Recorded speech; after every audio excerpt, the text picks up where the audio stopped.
Please hit like and subscribe. It lets me know you're enjoying these videos.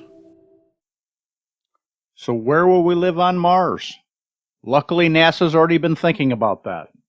In 2015, NASA opened up the 3D Printed Habitat Challenge. This is a 4-year competition to come up with the best ideas for habitats on Mars. In 2019, they announced the winners. A New York-based design agency called AI Space Factory took the top prize of $500,000 with this 3D printed habitat that could be manufactured on Mars. The concept is to manufacture this using a fiber extracted from Martian rock and a renewable bioplastic made from plants that would have to be grown on Mars. This is a great concept, and the manufacturing process goes pretty fast.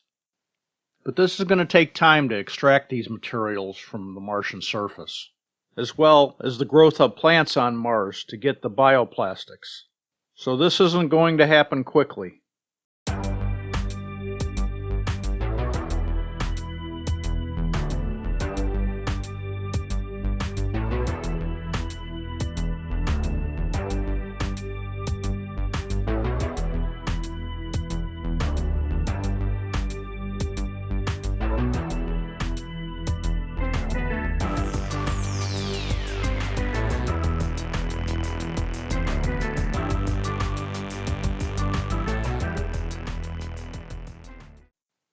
Here's another good concept. A company called Redworks came up with the idea of building underground. This is another great idea. Unfortunately, it's going to take some special equipment to make that happen. It will require digging below the Martian surface with excavators that we may not have on the first trip there. So what can we do initially? Elon Musk has already said the first ships that land on Mars will need to be used as living quarters and habitats. That might be fine for short term, but pretty quickly we'll have to find something different. There's been many people come up with different ideas on how we can accomplish this. One idea is take the starships that are landed on Mars, lay them flat end to end, and cover them with Martian regolith. For short term, this is probably one of the better ideas. But for long-term habitation on Mars, we're going to have to figure out something different and a lot better. One of the main problems of humans being on Mars is the radiation issue. Covering our habitats with Martian dirt will help, but it's not a cure-all. The distance you have to be down from the surface to reduce the radiation level sufficiently will require us to be 5.4 meters, or almost 18 feet, below the surface. All this sounds like a lot of work, and it is.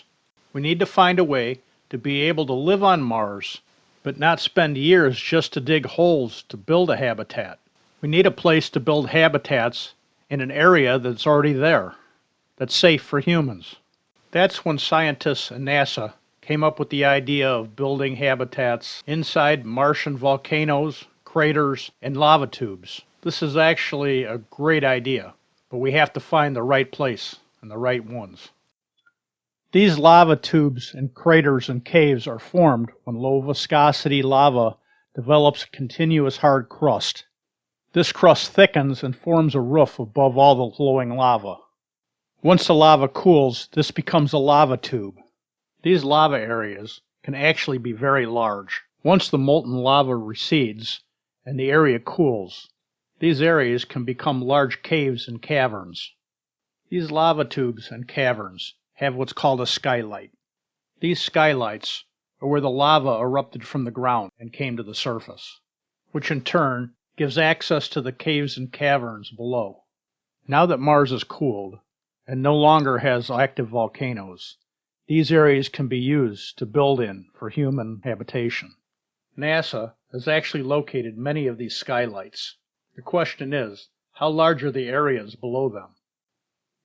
These caverns on Mars could measure hundreds of meters across and hundreds of kilometers long. We can easily use that room to build an entire city. These tubes and caverns can have depths that exceed 10 meters deep.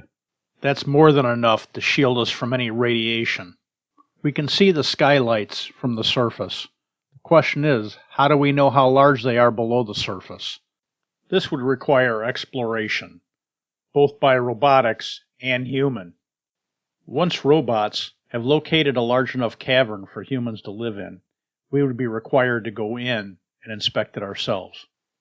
Astronauts would lower themselves down into the cavern to determine if this is sufficient to live in. We'd also have the ability to look for water and for life on Mars. Then we would set up a base camp there. The first colonists would set up pressurized tents. This way, the Martians could pick off the colonists one by one, and we wouldn't even know it. Well, then again, you never know. That's how it works in the movies. Welcome home, new Martians. Don't upset the neighbors. Let me know if you have any other ideas where we can live on Mars, or any ideas for different types of habitats. Give me your thoughts down in the comments. This here is the mob. These are my patrons. They're some amazing people. You guys are what helps me keep this thing going week after week. I have no words to describe how happy I am you're part of the mob. Thank you so much, guys. And you too can join the mob for as little as $1 a month. Check it out in the description.